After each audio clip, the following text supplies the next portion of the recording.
Okay, let's look at a familiar passage in John 14 today as we talk about the highway to heaven. The highway to heaven. Now, who went to the song immediately? Some of you did? Okay, good.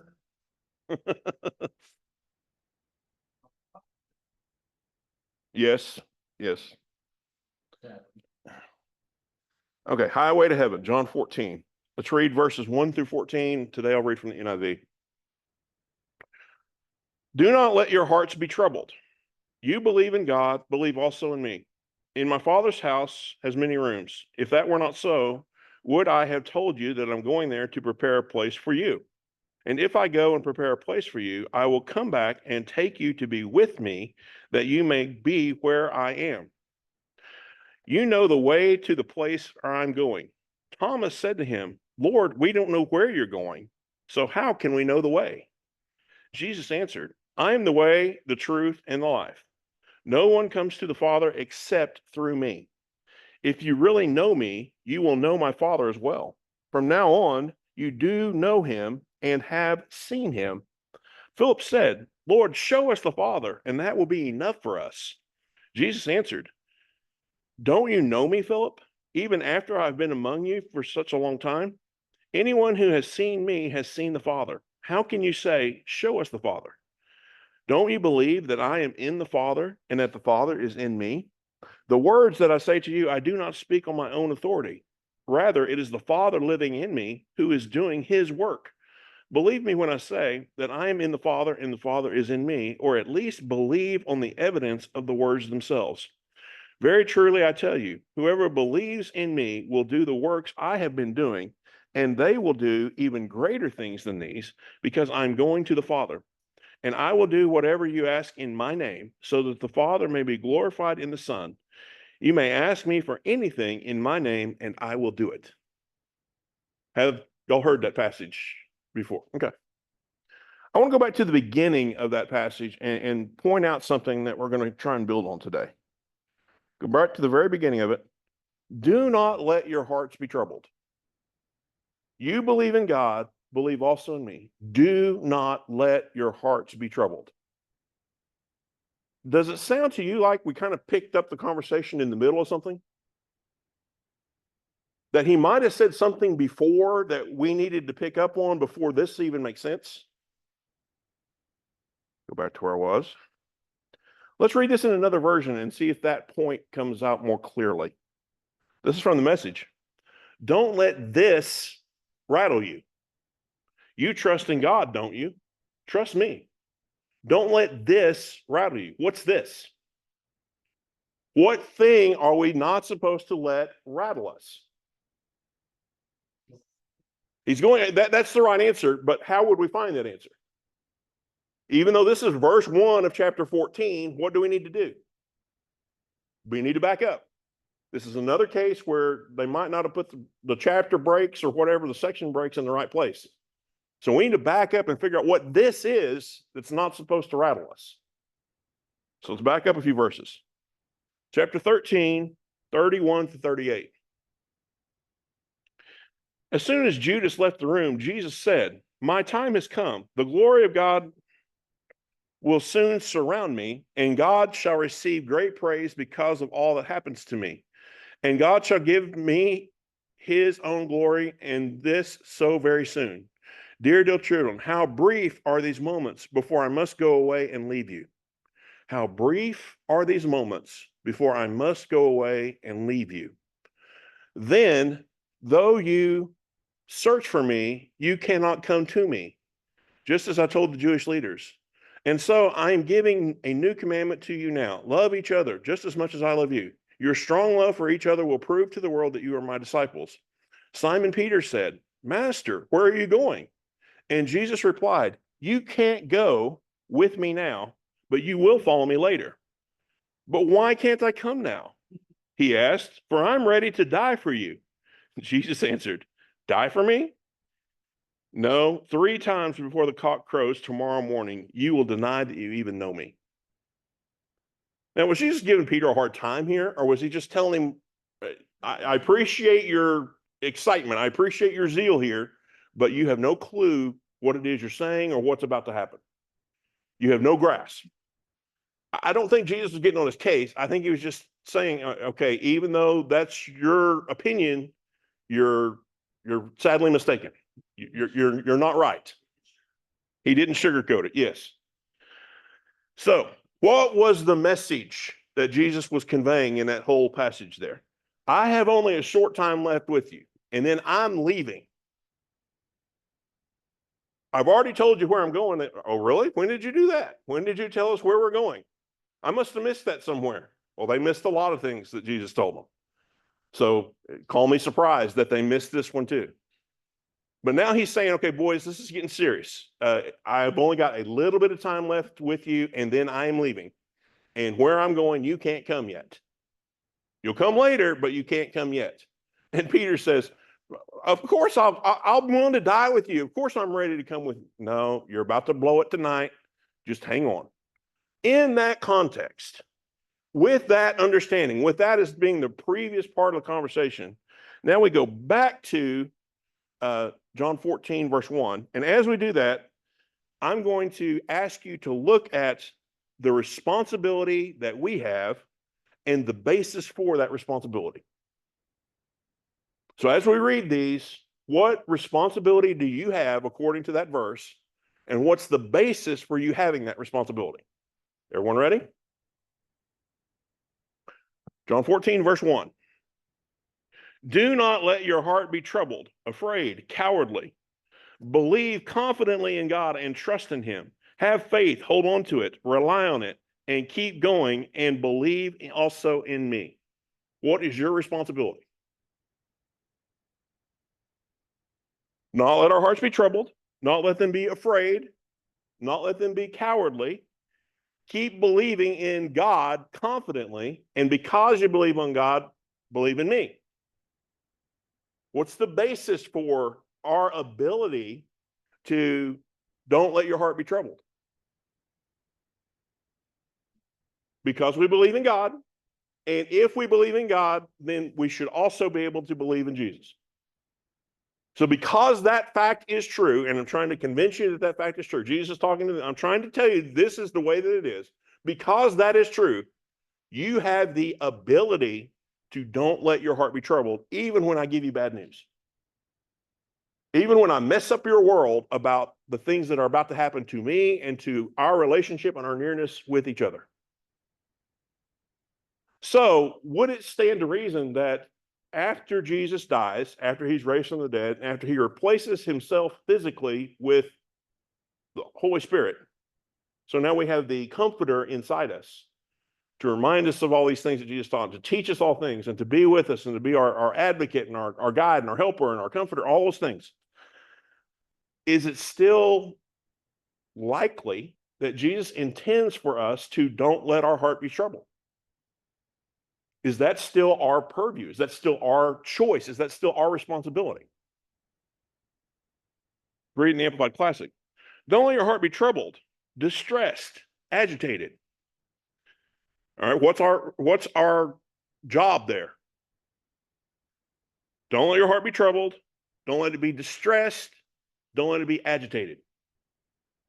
Now, I'm not going to say you have this issue, but I know that I'm not very good at always not letting my heart become troubled, distressed, or agitated. I'll let you answer for yourself if that's something that you have ever dealt with. And if you have not, maybe you need to pray for me.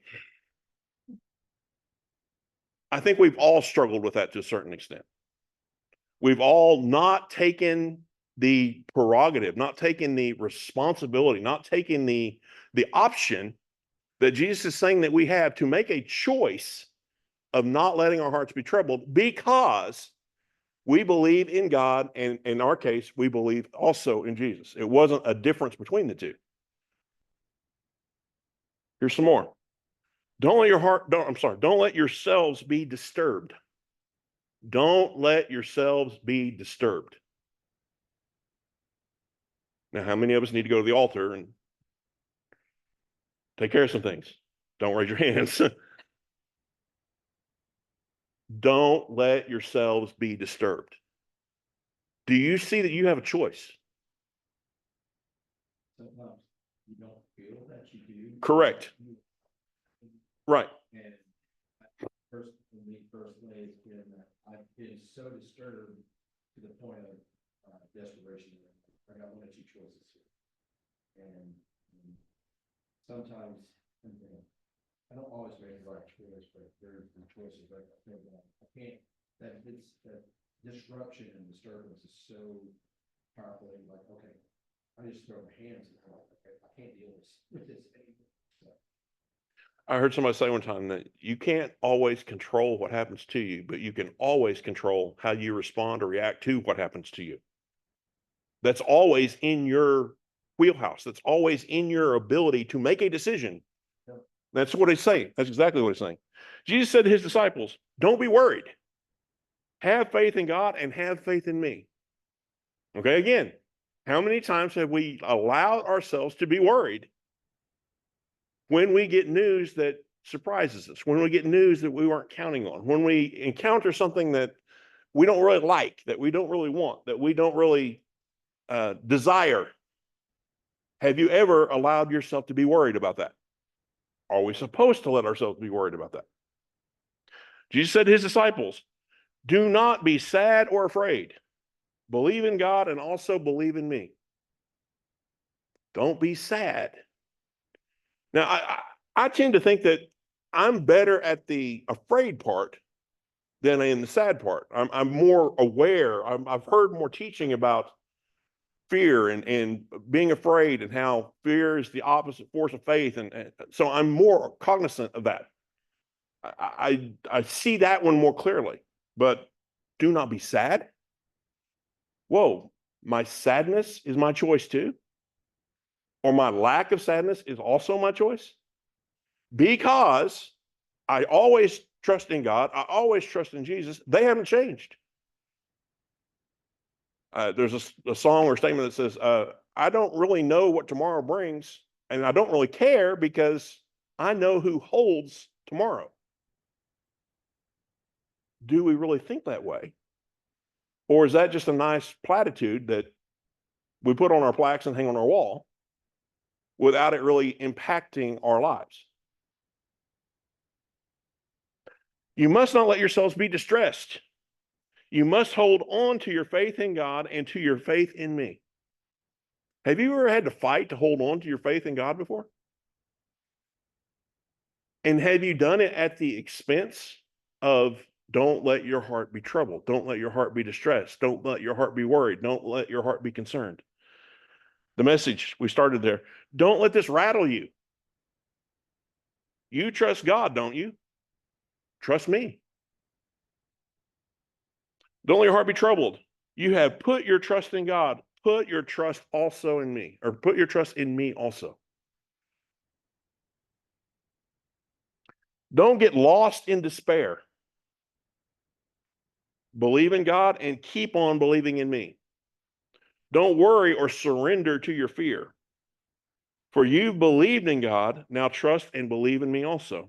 In Aramaic, the last sentence of this Passion translation, for the word, for the part about don't worry or surrender to your fear, it says, let not your heart flutter. Let not your heart flutter. Now, how many of these words have we allowed our heart to do over the course of our lifetimes? Let me say it this way. How many of these things have we allowed our heart to do this morning or this week? It's an ongoing thing that we make a choice to let our hearts go in this direction. And the result of the thing is we don't really trust God. We don't really trust Jesus, or we would never find ourselves in that spot. I guess there's a third option. We don't know what they have already said about the situation.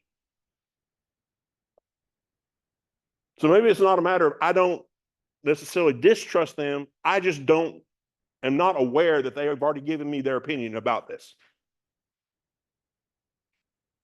Even when faced with bad news, you still have the ability and even the responsibility of choosing your own state. You have trusted in God through some difficult stuff before, and he got you through. Why would this time be any different?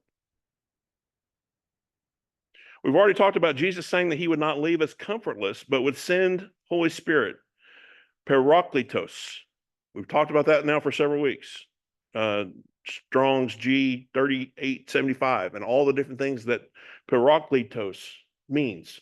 Comforter, helper, advocate, teacher, leader, guide. All those words that we have found translated as Parakletos. Think about how many hundreds or even thousands of years these people, now go back to Jesus on this night, telling these disciples this thing. I'm about to leave, but don't let your hearts be troubled. What? Where are you going? What are you saying? Now, it's a little different for us because we never had him physically with us.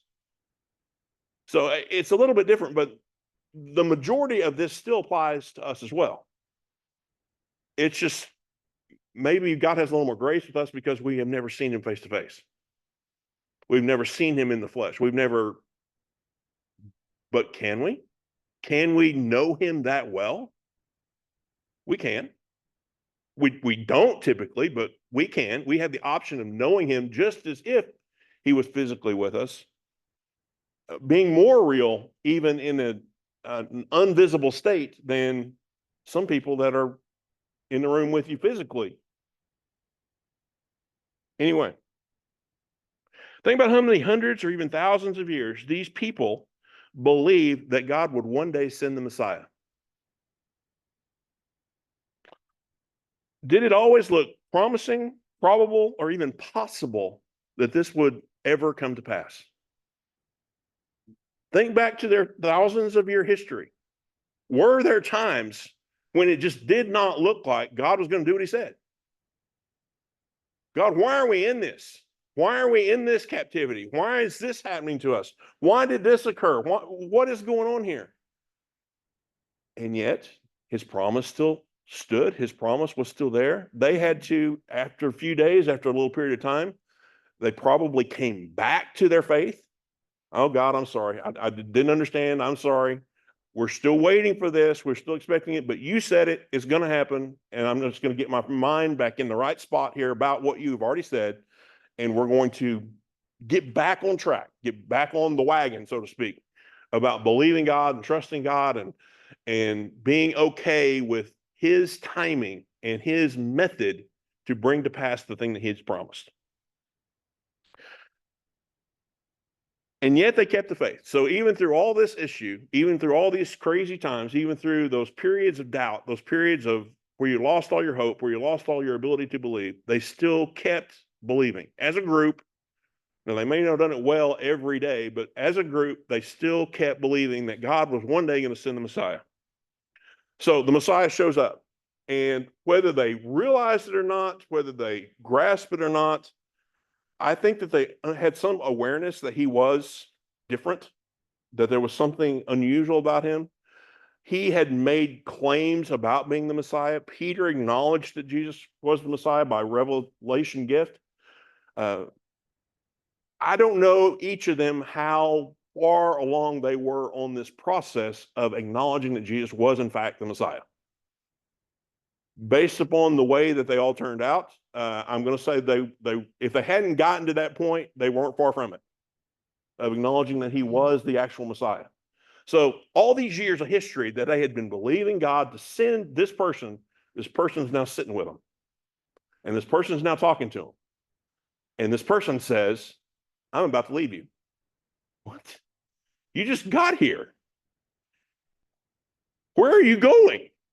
We've been waiting for you for thousands of years, and now you're going to take off? What is? And yet you haven't done what we thought you were going to do.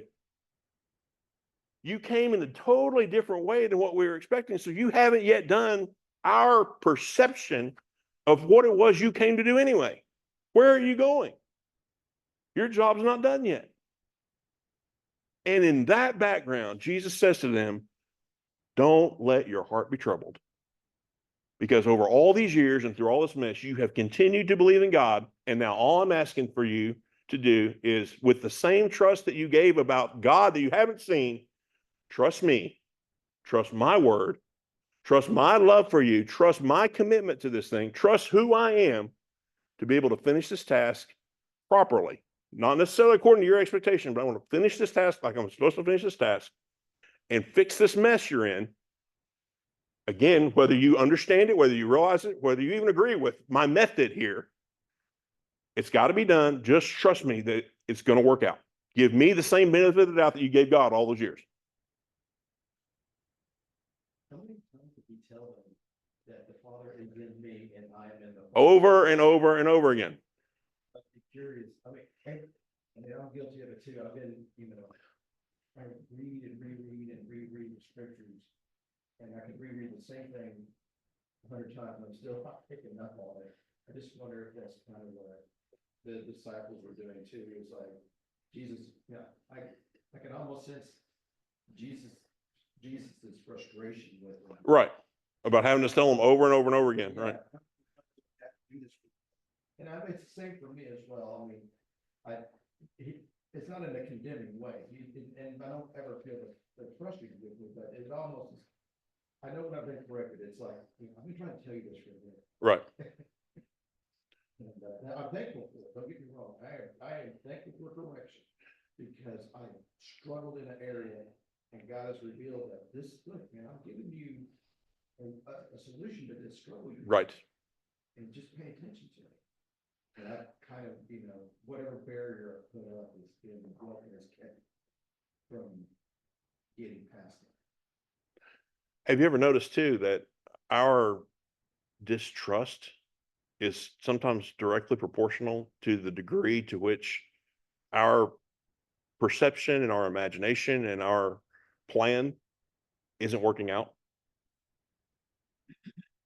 It's not that God didn't do or isn't doing what he said he was going to do. It's just he's not doing it the way I thought he was going to do it. So I'm not sure about his agenda. I'm not sure about his motivation here because it's not looking like I thought it was going to look. The afraid part was the biggest factor in keeping me from trusting God, because I was physically seeing and hearing what was in front of me, and I was letting that dictate my fear. Correct. And, right. And how it affected my trust in God. And I'll put it this way, I was still fearful, but I stopped giving into it. Right. I just started like, okay, it was again, throw the hands up like, okay, God, there's absolutely nothing I can do this in my own strength. I trust you. I'm trusting you, God. So here we go. And you have to reach that point and make that decision probably over and over and over again as the process extends, as the process goes forward until you get finally to the other side of it. Many opportunities to doubt, many opportunities to just fool with all this. I'm done. And then you realize now I'm really stuck because I can't do anything about this anyway. And now I don't have God as a partner. I'm really messed up. I'm really in a bad way now. I don't for everybody, but I know God showed up in our last hour of desperation. And I know my theory on that is that happened that way for him to bring ultimate glory to him. So what is our faith in God? What is our faith in Jesus? What is it actually based upon? What does it look like? One of the thoughts that came to my mind, and then I'm sure there's more than one, is God is good all the time. All the time, God is good.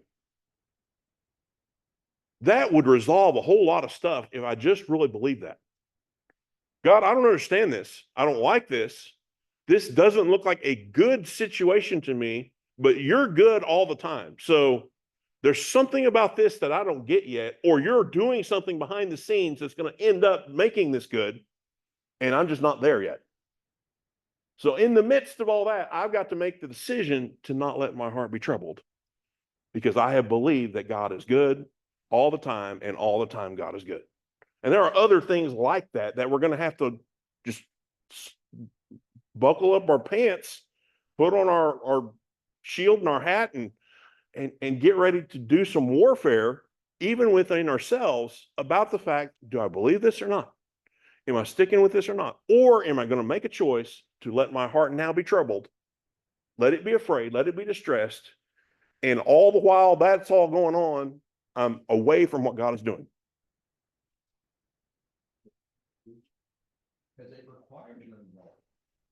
to, whatever that moment is, you're a participant. Over the next few hours, these guys were going to witness Jesus arrested, Jesus tried, Jesus condemned falsely, Jesus sentenced to death, him scourged, him walking his way up to Calvary, him being crucified. Now, they did it from afar. They ran off. They were scared.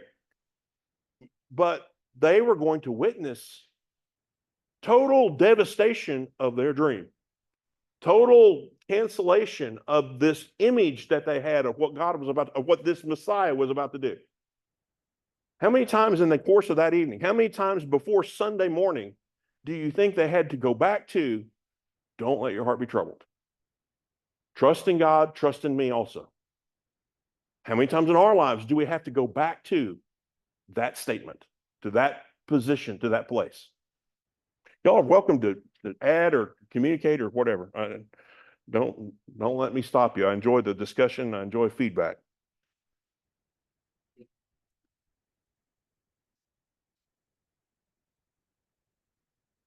Right, Romans 8:28, yes.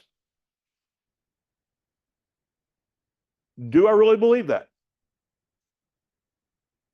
That's the only thing that really that keeps. Correct. It's just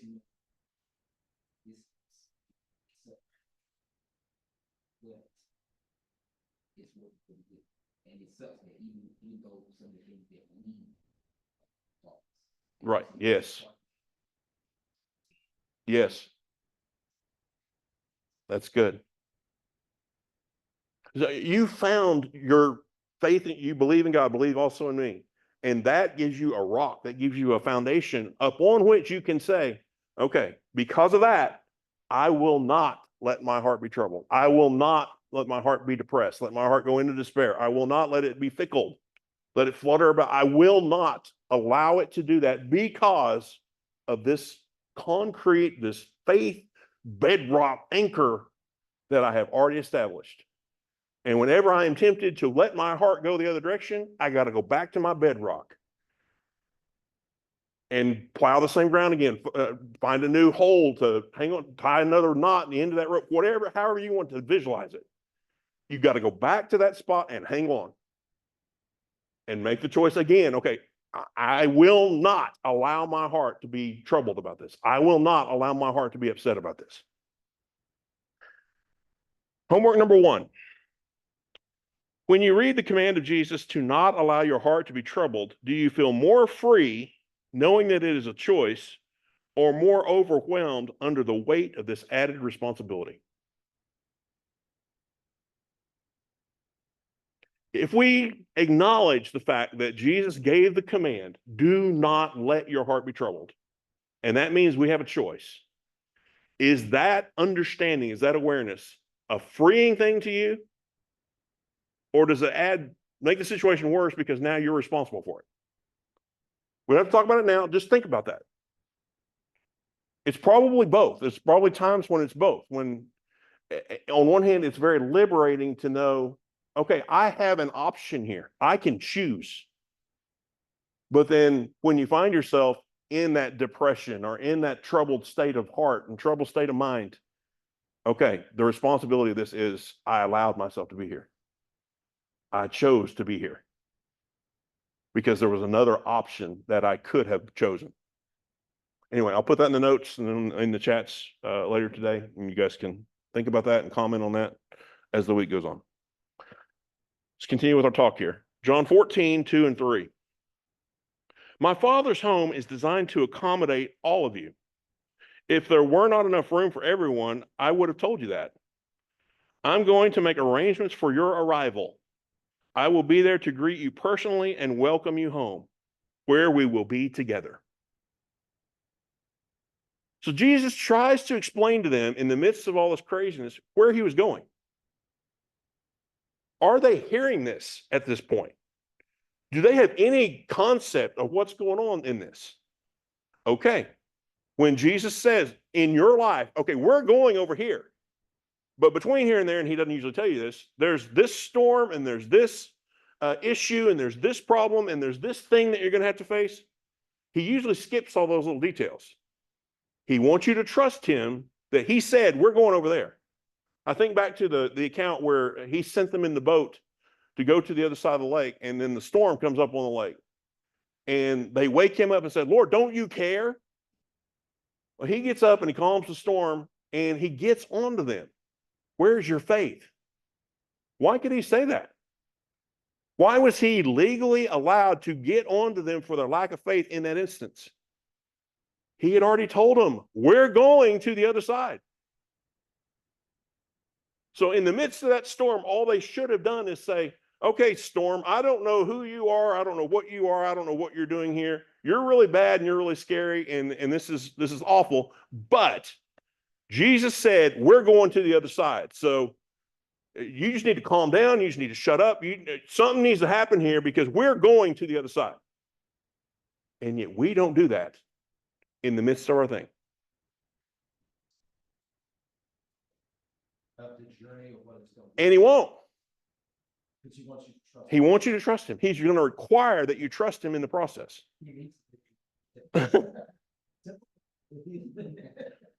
Is there anybody else up there I can talk to? No, there isn't. But you don't need anybody else.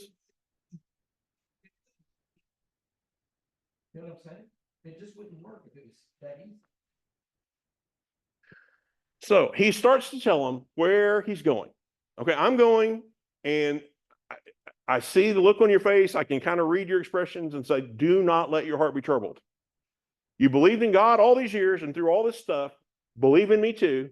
I'm going to prepare a place for you. And at some point in the future, you're going to get to come join me there. And I will await for your arrival and I will greet you properly when you arrive, but you will meet me there.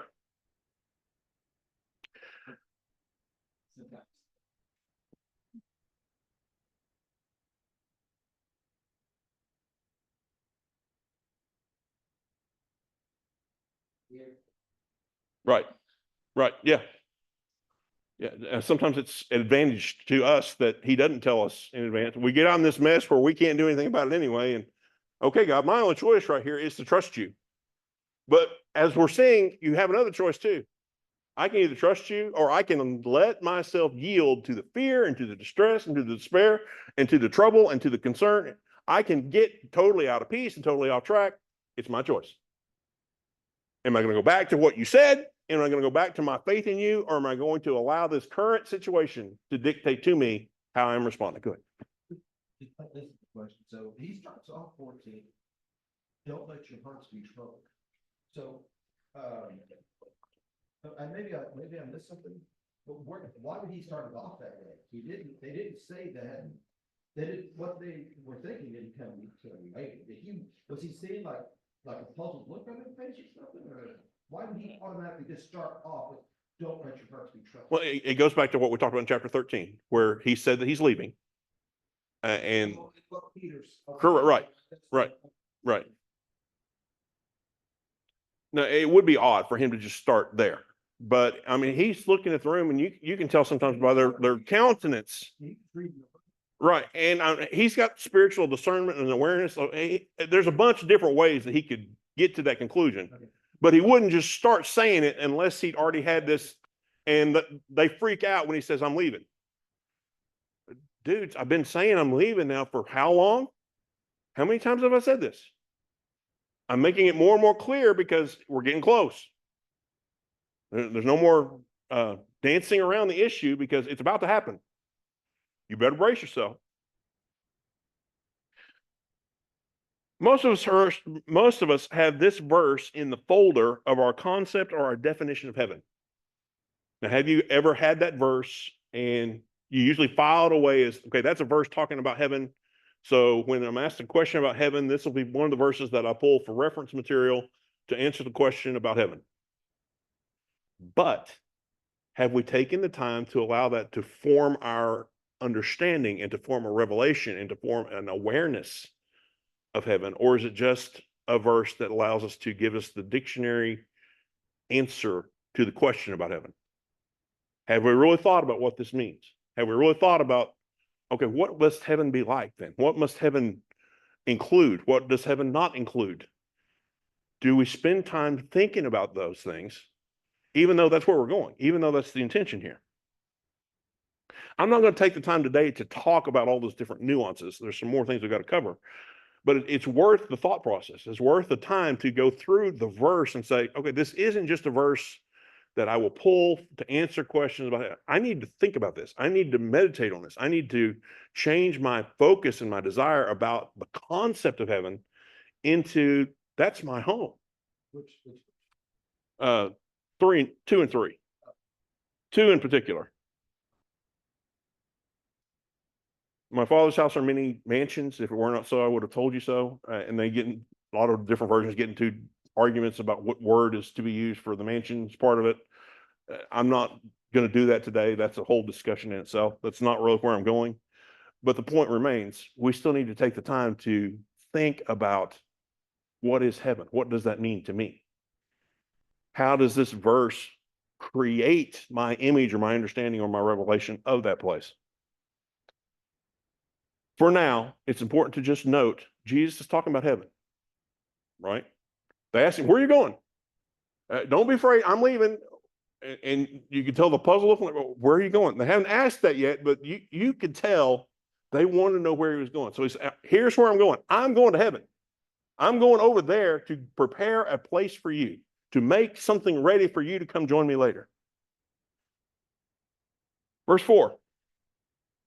You already know the road I'm taking. Really? Jesus had just told him where he was going.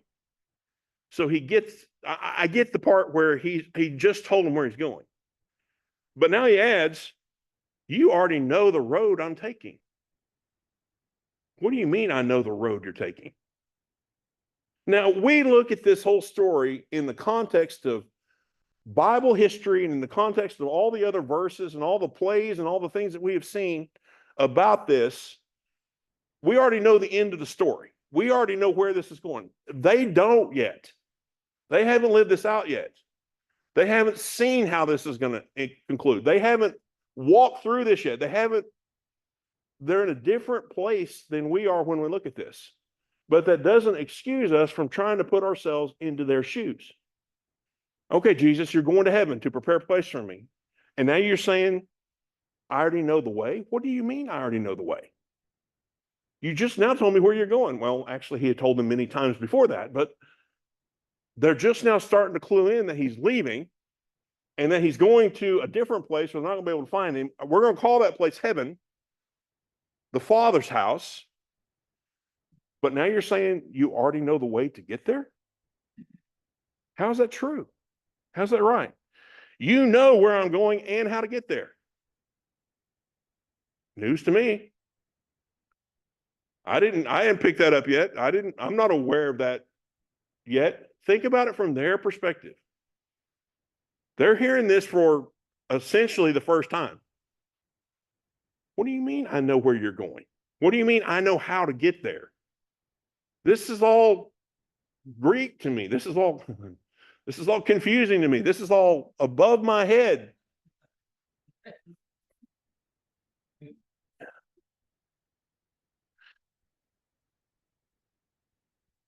Did the group agree with Jesus' assessment that they already knew both where he was going and how to get there? Well, we think that they didn't, but look at the next verse. Verse 5. Lord, Thomas remonstrated. Look at that word, remonstrated. We do not know where you're going, and how can we know what road you're going to take? Now, I'm not familiar with the word remonstrated, so I had to look that up in the dictionary. In English, it means to present and urge reasons in opposition, to say or plead in protest, reproof, or opposition, to call someone on something that's wrong. So Thomas remonstrated. Thomas protested. Thomas called Jesus out saying that he's wrong. That's a pretty bold move. But yeah, how many times do we tell Jesus that he's wrong? I want you to do this. No, Lord, that's not what I'm praying about. I want you to do this. I don't think so. I want you to go over here. I want you to forgive that person. I want you to buy that person lunch. I want you to pay that bill for them. Are you serious, God? No way. We remonstrate with him frequently. I remonstrate with him frequently. Sometimes I end up doing what he says. Unfortunately, sometimes I don't. But there's still a discussion about, I'm not really sure about that one there, Jesus. What am I really saying? I don't trust him. Lord, Thomas remonstrated, we do not know where you're going, and how can we know the road you're going to take? No, we don't know, Lord, Thomas said. We have no idea where you're going, so how can we know the way? Now, had Jesus just told him where he was going, in the previous sentence, I go to prepare a place for you. In my Father's house are many mansions. If it were not true, I would have told you so. He had just told them where he's going. And their response is still, no, we don't, Lord. We have no idea where you're going, so how can we know the way? Actually, Master, said Thomas to him, we don't know where you're going, so how can we know the way to get there? The disciples weren't getting it. This was all new to them, and again, happening to them in real time. They haven't read the rest of the story yet. They haven't lived the rest of the story yet. The rest of the story doesn't exist yet. So they're walking through it in real time. Give them a little bit of grace. They weren't able to read the story over and over and over again and think about it and meditate on it and put themselves in the story. They were in the story. Hadn't read the end of the book yet. They didn't have Holy Spirit inside them to remind them of the things that Jesus had said previously, or to teach them what was yet to come about those things that he had said, to fill in the gaps, to fill in the blanks, so to speak. Cut them a little bit of slack. Do we always know where Jesus is leading us or the way to get there? What's our excuse? Moving right along. Verse 6. So this whole conversation, I'm going, don't let your heart be troubled. I'm going to prepare a place for you, and I'm going to receive you again to myself, that where I am there, you will be also. Lord, where are you going? We don't know where you're going. I just told you where I'm going. We don't know where you're going. How can we know the way to get there? This is Jesus' answer to that conversation. Jesus explained, I am the way, I'm the truth, I'm the life. No one comes next to the Father except through union with me. Another version, Jesus said to him, I'm the only way to God and the real truth and the real life. No one comes to the Father but through me. Jesus said the disciples knew where he was going and also knew the way to get there. Jesus was talking about heaven, right? This conversation, where are you going? I go to prepare a place for you.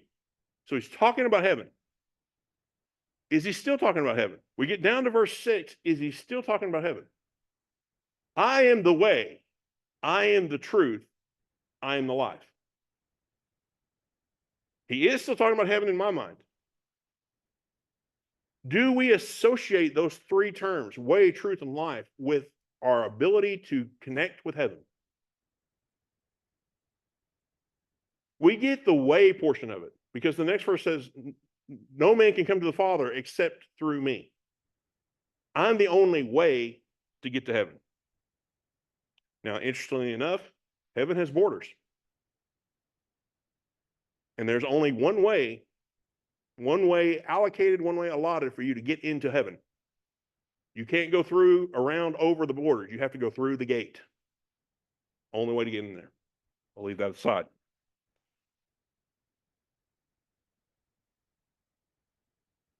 Jesus is real truth. How does that pertain to heaven?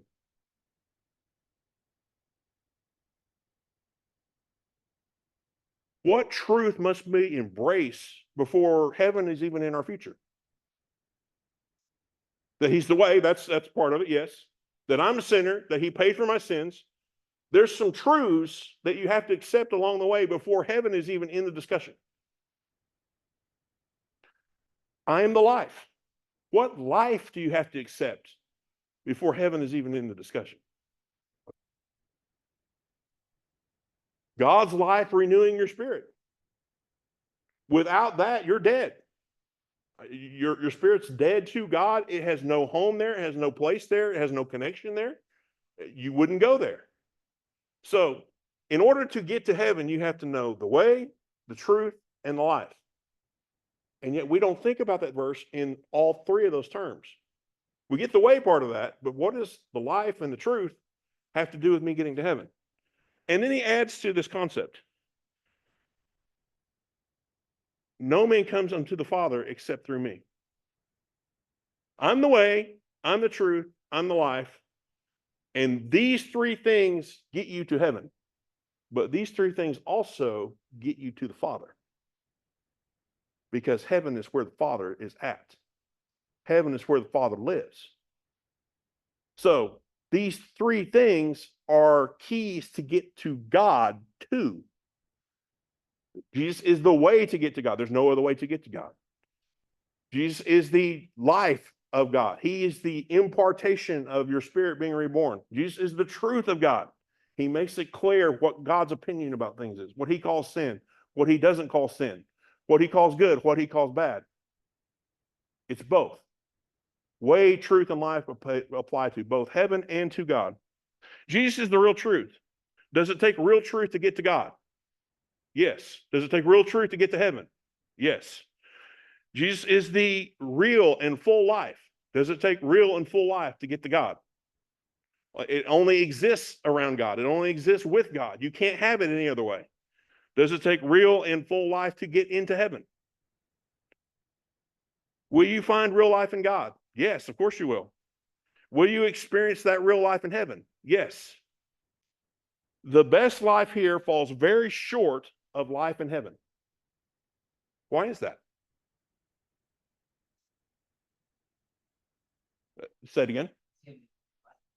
Okay, real life there. We're closer to it. We're not there. There's no distance. There's no separation. Okay. What else? What I'm submitting to you is your best life on earth. Take the person that's got this figured out the best and is living the absolute best life possible on earth. Is that life any comparison to the life that we're going to have in heaven? Why not? Because there's still sin. We still live in a fallen world that we have to deal with. Even our best on earth is still considered filthy. Filthy rags, yes. I like how some of the language they use for filthy rags, and sometimes we're referred to as God. Right. Yeah. I don't mean like it just drives us that but our best is compared to what heaven is. So my point, the thing I'm trying to convince us of is way, truth, and life refer to both heaven and to God. But our experience here, as good as it may be, is nothing compared to the goodness that we're going to have when we get there, because what's the destination involved here? Is the destination really heaven? Or is the destination to be with God? The heaven's going to be destroyed. The heaven's going to be rebuilt, remade. There'll be a new heaven and a new earth. So it's not that place that's the destination. It's being next to God, being near God, being with God in his place, wherever that is, whatever that looks like. And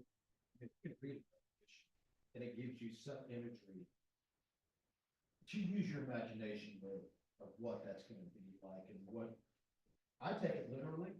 Okay, I mean, this is my, whatever you want to call it, I take it literally. It's like, I'm anxious to see this. Right. You know, I don't have a death wish, but I'm anxious. I mean, is this really what we're going to be seeing? These creatures that we're talking about? We're going to see these creatures flying around the thrones, you know, saying, holy, holy, holy, 24/7, you know, is this really what's going to go down? And, you know, will my earthly mind have this, you know, I won't get started, but I just do think about that, you know. I love that it gave us an imagination, because mine might be child. Yeah. But Well, I'll take it. You know what I'm saying? If it's literally, If I take it literally what's being explained, I'm ready. I want to see this. Right. It's funny that you mentioned Revelation. Oh. Sorry. Oh, no worries. I just laugh whenever that happens. Revelation 21, verses 3 and 4. I heard a voice thunder from the throne. Look, look, God has moved into the neighborhood, making his home with men and women. They're his people. He's their God. He'll wipe every tear from their eyes. Death is gone for good. Tears gone. Crying gone. Pain gone. All the first order of things gone. Doesn't that sound like a whole different magnitude, a whole different level of what we could experience here on our best day? Because we're not having to worry about all the other stuff even getting in the way. It's not there. It's not present. Our access to God is unrestricted. It's uncomplicated. It's distracted. There's nothing blocking it. There's nothing in the way. There's no more fighting that we have to do. There's no more overcoming that we have to do. There's no more real choices that we have to make. It's us and him, right? So the destination of this is not necessarily heaven. It's kind of a step along the road. The destination is being with God, being fully with God. And the way you get that is the way, the truth, and the life. Just like you get to his temporary residence of heaven. You've got to have an encounter with all three of those. Three in heaven. God the Father, the Son, and the Holy Spirit. And you could probably make the connection between those two. That's an interesting study. I'll have to think about that. Yeah. So the point of this, okay, heaven is a temporary place until God redoes it all, redoes the heaven, redoes the earth. We get our final assignments. And then once he remakes it all, there's no more death whatsoever. There's no more pain. There's no more of these other issues that are in the way that are preventing us from accessing and being fully present, fully alive, fully with God. Not just, oh, he's in my mind, he's in my heart. No, with him, experiencing him for real, in person.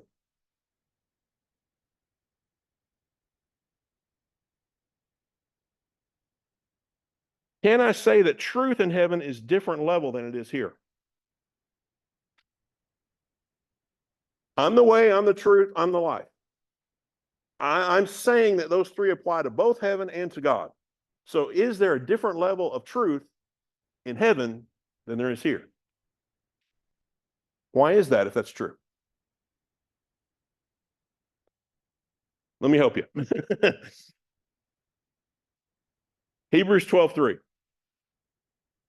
For consider him who has endured such contradiction of sinners against himself, that you don't grow weary, fainting in your souls. Now, I want you to remember this word contradiction. Contradiction. Some other versions don't use it, but they describe it differently. Contradiction. Remember the word contradiction. Consider him. Focus your mind on him who endured such contradiction of sinners, that you don't grow weary, fainting in your souls. Okay, here we go. Just think of him who endured from sinners such grievous opposition and bitter hostility. So what is the contradiction according to this passage, according to this version? Grievous opposition and bitter hostility. Part of them. I mean, that's certainly part of it. Other people who can't be bothered, other people who think they know it all and refuse to change. All these other people that ended up actually putting Jesus on the cross. Now, I know he went there for my sins and for your sins. I know that. So I'm not saying that, but all these people that, and God had to do it to fulfill his plan. I'm not getting into any of that. I'm saying there had to be a motivation for them to do what they did, to put him on that cross. Did he deserve his punishment? Did he deserve the penalty? Did he deserve the opposition? Did he deserve the hostility from all his people? Do you see that as a contradiction? He lived a perfect life. Did he ever harm anybody? Did he ever hurt anybody? Did he ever cheat anybody? He did not. So why are they mad at him? What was he here to do? to help them, to save them, to point them to God, to give them a way to get to God. A contradiction. Should he have received the punishment that he received? Should he have received the treatment that he received for doing what he was supposed to do? I mean, I don't know for a fact that we're the same people that were laying down palm leaves and. Yes. We're the same people. Yes. That welcomed him saying Hosanna and the. Yes. We're the same people that were influenced by the Pharisees, so to speak, when he was in front Yes. of Pontius Pilate. Give us Barabbas, yes. Yeah, and give us Barabbas, they swayed them. Now, I know all that had to happen, and I know God in his foresight. It's a contradiction, like when. Correct. The people were crying at the little girl's death. Okay. He said, no, she's not dead, she's alive. And they're like, what? Crying to laughter, loving to hate. Sorry. You're fine. You're fine. The point I'm trying to make is the truth here in the best possible sense is on a different level than the truth there because there's no contradiction there. I would just believe that I have done the very same thing. We all have. Yeah. So at some point in your life, you are probably going to be treated unfairly for something that was not a bad thing.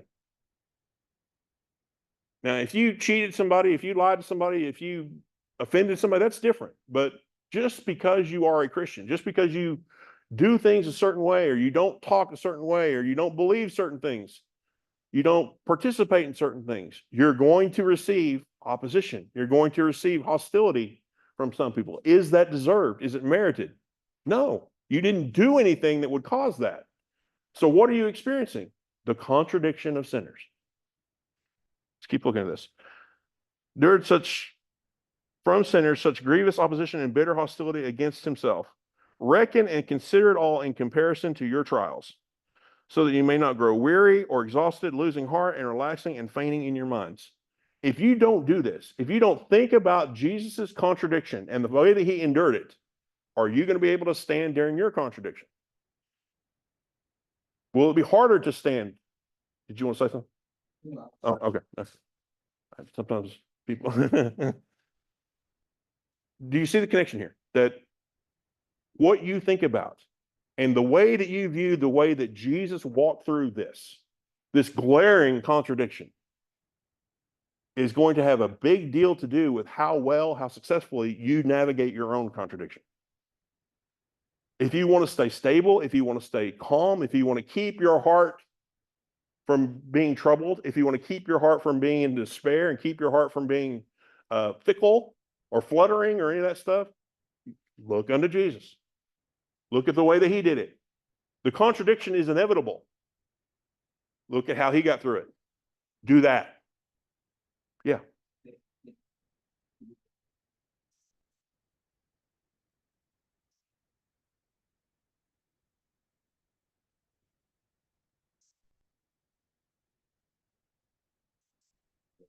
Right. That's really good, because, Jesus we have to go through some things. If he went through some stuff, basically really. And once you start going that, oh, that's not fair. What's the next step? Your heart's about to be troubled. Do you see how they go together? You can't keep your heart from being troubled if you don't acknowledge the contradiction and prepare yourself for the contradiction. But in heaven, there's not going to be a contradiction. That won't exist. So the truth in heaven gets much better than it does here, even on your best day. Let's keep going with this. Some other versions of Hebrews 12:3. So keep your mind on Jesus, who put up with many insults from sinners. Then you won't get discouraged and give up. Did he put up with some insults from sinners? Did he deserve any of those? Is it a contradiction? So as Jesus put up with that, think about how he did it. Think about how he responded to it. Think about what he was doing. My faith is in him. My faith is in the ability that he had now present in me to act the same way, to respond the same way. Because of that faith in what he did, in the way that he accomplished it, I now have a bedrock. I now have an anchor to keep my heart from being troubled. So think carefully about how Jesus lived on earth. Bad people did very bad things against him, but he continued to be strong. Think about him, and you will not become weak as Christians. You will not stop trusting God. Will there be a contradiction on the earth? Yes, there will. Are you prepared to deal with that in advance? Or is that going to be an opportunity for you to let your heart be troubled? You decide. What does the contradiction look like for us? Even though you are healed, there's still symptoms and pain in your body. You ever been through that contradiction? God, you said I'm healed. Why do I still feel like I'm not? Does your heart have an opportunity to get troubled? Does your heart have an opportunity to get distressed? And what have you done if you make that choice? I have got my eyes off of this faith that I have in Jesus and what he said and his ability to bring to pass what he's promised, and I've made a different decision. Sure. So, the healing thing, that's the first thing when I met you, first time in the class, that was what you were teaching. So, I wanted that very question. My thoughts are now that whether I'm healed here on earth, I know I'm going to be healed in the kingdom. Right. So I'm on this, I stand on the idea that I'm healed regardless. Now, I wish for healing to manifest on earth. I really do. And then go on. We don't want it to manifest tomorrow. We want it to manifest yesterday. Yeah. And we want it done. But I just know that I can truly and honestly thank Jesus in advance for the healing. Correct. Because I know it's already done. Yes. We don't need God for it to happen. And when I'm praying for someone for healing, I inform them that you are going to be healed in the kingdom to come. So let's thank Jesus in advance today for this healing, because it's already been done. Yes. God's already seen it from the beginning to the end, or from the end from the beginning. Whatever you want to wording you want to put, it's already done. And so I like that's this time with Jesus is what this has led to think that, okay, you're right, it is done. And I don't know, I just thought that was good that Jesus was able to. It's cool. Does this concept, this idea of the contradiction, does that help? Does that help you grasp what is going on and what you can expect to happen after you pray the prayer? Here's some more examples of the contradiction that we have to go through. Even though God is your provider, you still don't know where the money's going to come from to pay the bills that you have this month or this week or today. You say, God, you're my provider. God, you're my source. Thank you that you're my source. Thank you that you've taken care of all my needs according to your riches and glory by Christ Jesus. Thank you for all that stuff. I still don't have the money in my bank account. That's a contradiction. What are you going to do? What are you going to choose? Are you going to go back to your faith in God, or are you going to let your heart be troubled?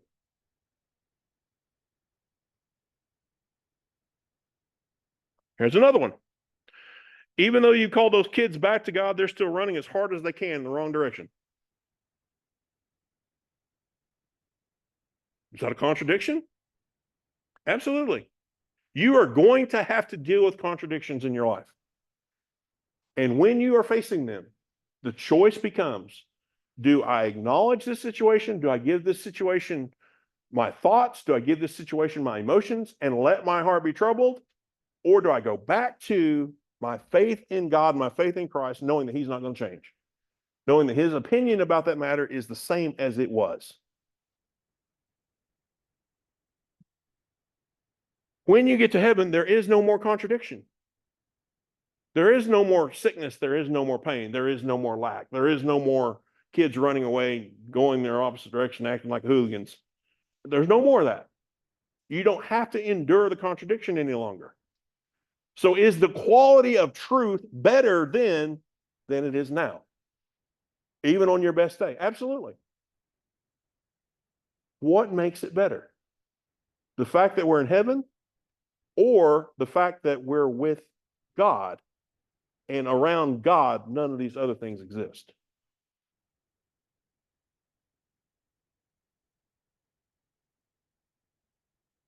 Homework number 2. Does Jesus being the way, the truth, and the life change if we realize that he is all those things for both the Father and heaven at the same time? Does your opinion about him being the way, him being the truth, him being the life change? Does it expand? Does it grow? Does something need to shift if I'm applying this both to getting to heaven and also to my access to God, my eternal communion with God at the same time? Have you thought about it being both of those things at the same time? What is the actual ultimate destination here? Is it heaven? We sometimes think that it is, but the real destination is I get to be with God. And all of his stuff and all the stuff that means we don't have to put up with any longer.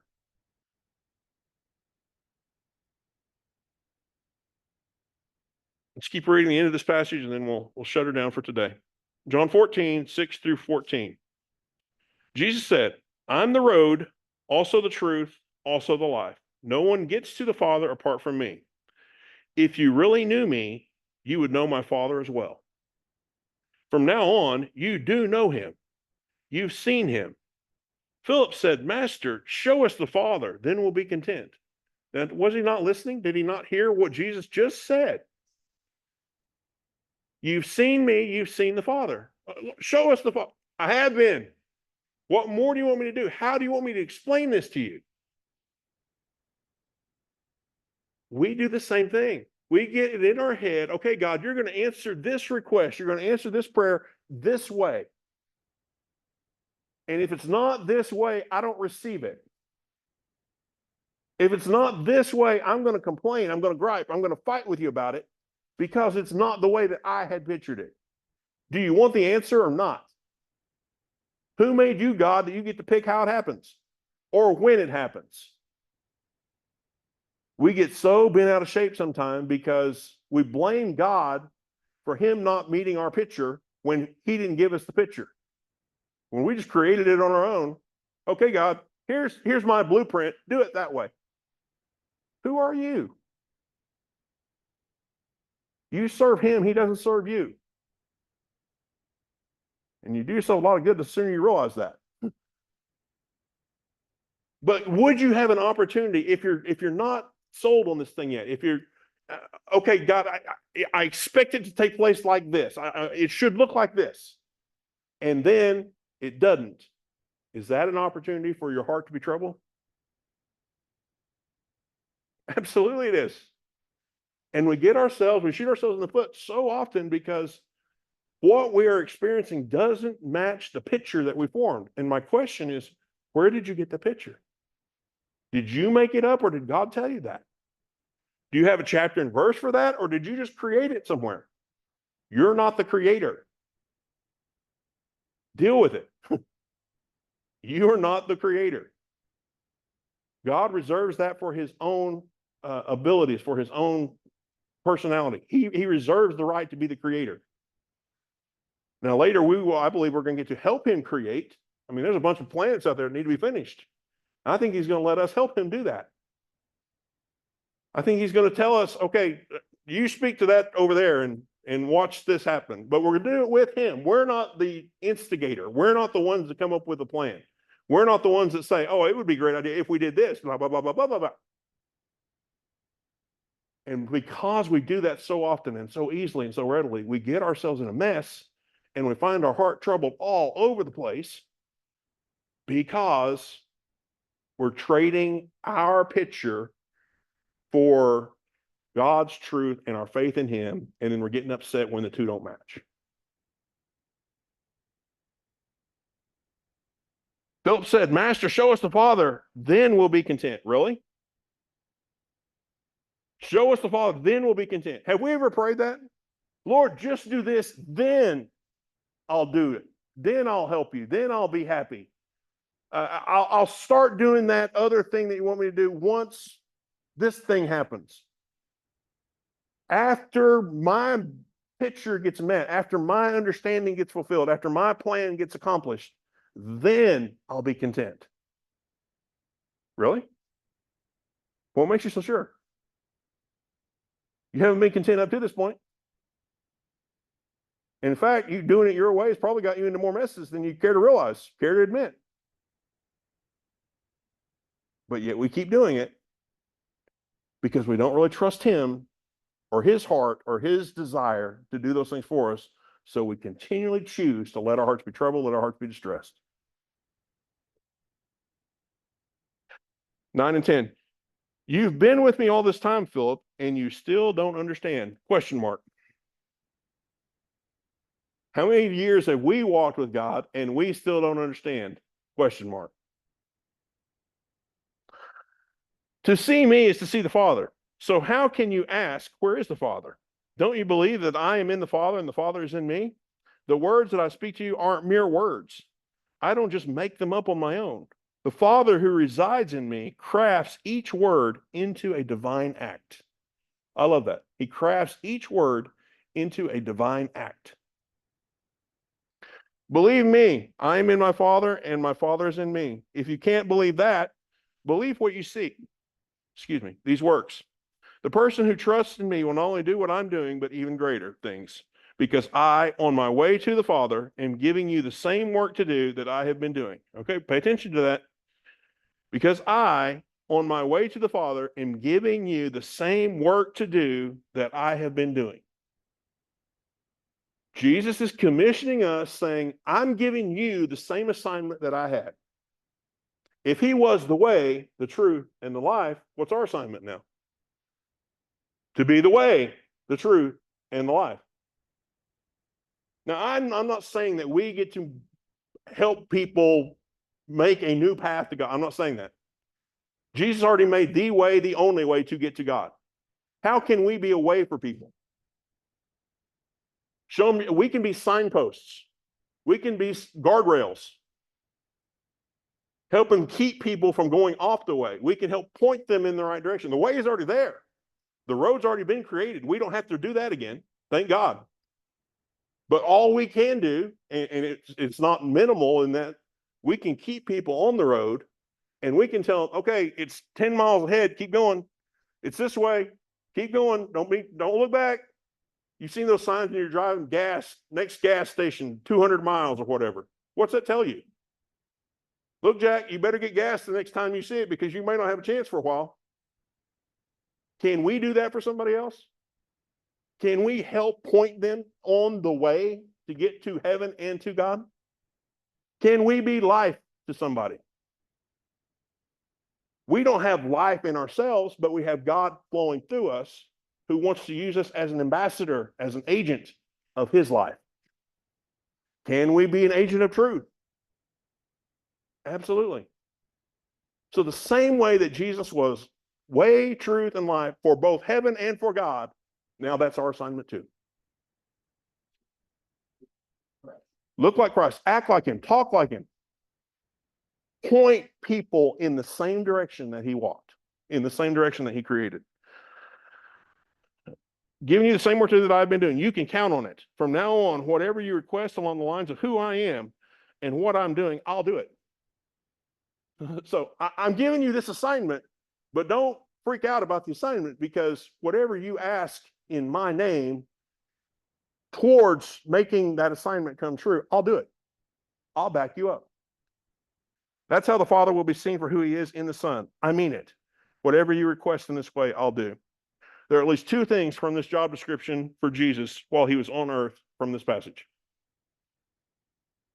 So I'm going to say components of Jesus' job description from the passage that we just read. Number one, Jesus came to show us the Father.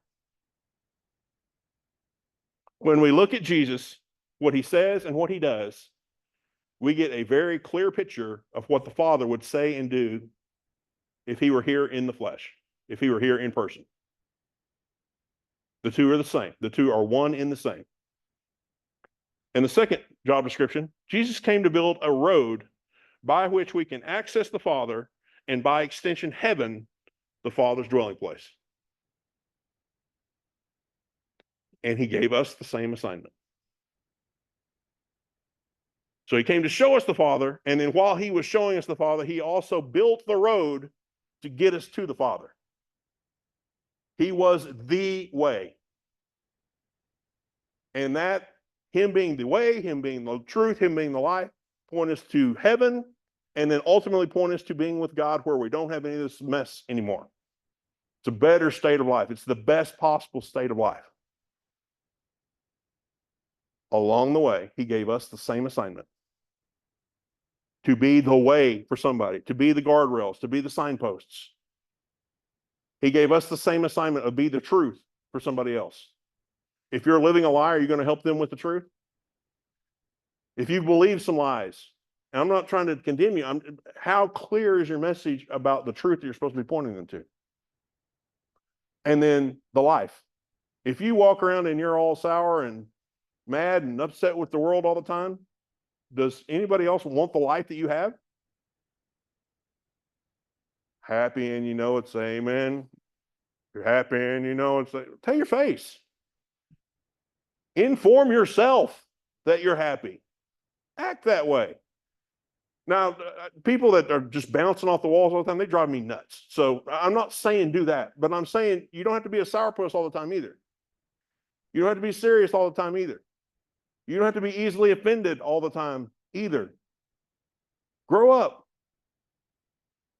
Fulfill your assignment. Endure the contradiction so that you get to the destination, which is perfect access, perfect communion with God.